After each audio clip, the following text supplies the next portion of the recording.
রংপুর জিলা স্কুলের অবসরপ্রাপ্ত শিক্ষক গণপতি চক্রবর্তী ও তার পরিবারের 4 সদস্যকে নৃশংসভাবে হত্যায় জড়িতদের বিচারের দাবিতে বিক্ষোভ করেছে বিভিন্ন শ্রেণী পেশার মানুষ।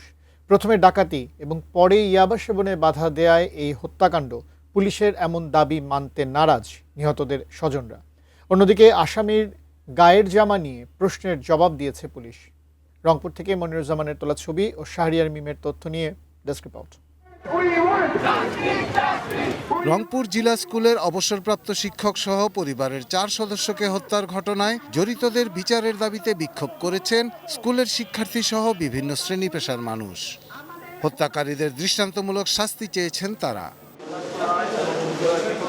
চাঞ্চল্যকর হত্যাকাণ্ডে গ্রেপ্তার 2 আসামিকে জেল হাজতে পাঠিয়েছেন আদালত। মধ্যরাতে মেট্রোপলিটন আমলি আদালত 2 এর বিচারক রফিকুল ইসলাম এ আদেশ দেন। পুলিশের দাবি, গ্রেপ্তার সিদ্ধার্থ দাস ও মুগ্ধ দাস 164 ধারায় জবানবন্দিতে হত্যার দায় স্বীকার করেছেন। আসামিরা নিজেদের দোষ স্বীকার করে স্বীকারোক্তিমূলক জবানবন্দি দিয়েছে। মামলার তদন্ত চলমান আছে। দ্রুত আসামিদের সুষ্ঠু তদন্ত সাপেক্ষে বিচারের ব্যবস্থার জন্য আমরা তৎপর থাকব। তবে ইয়াবা সেবনে বাধা দেয়ায় 4 জনকে হত্যা, পুলিশের এ বক্তব্য মানতে নারাজ নিহতের স্বজন ও এলাকাবাসী। কেউ বলছে লাশ পাওয়া গেছে ছাদের উপরে, কেউ বলছে গণপতি বাবুর লাশ পাওয়া গেছে ঘরের ভিতরে। এরকম একটা বিভ্রান্তিমূলক তথ্য। আমার মনে হয় 2 জনের পক্ষে এটা সম্ভব না, কারণ ছোট থেকে তো আমরা একই পাড়ায় বড় হয়েছি। প্রকৃত ঘটনাটা মানে জিনিসটা আড়াল করতে চাচ্ছে নাকি, সেটাই প্রশ্ন আর কি আমাদের। মামলার বাদী ও নিহত গণপতির বড় ভাই গোপীনাথ চক্রবর্তী জানিয়েছেন, বাড়ি নির্মাণকে কেন্দ্র করে প্রতিবেশীদের সঙ্গে চাঁদা নিয়ে বিরোধ ছিল। 4 জনকে হত্যায় 2 জন, এ নিয়েও প্রশ্ন কারো কারো।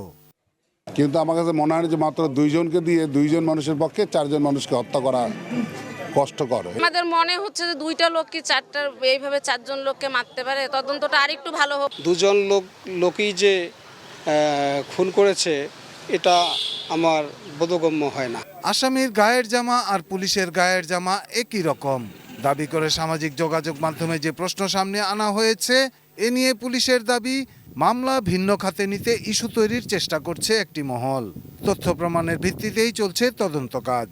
আড়ং-এর শার্ট, আড়ং এক মডেলের বা এক ডিজাইনের এক কালারের শার্ট একটা তৈরি করেন, এটা হাজার হাজার কপি তৈরি করেন। আপনারা চাইলে আড়ং-এর যে জিজ্ঞাসা করতে পারেন। শনিবার রাতে রংপুর নগরীর মাছুয়াপাড়ার নিজ বাড়ি থেকে গণপতি চক্রবর্তী সহ তার পরিবারের 4 জনের অর্ধগলিত মরদেহ উদ্ধার করে police. Shahidul Rana, desk report, ATN news.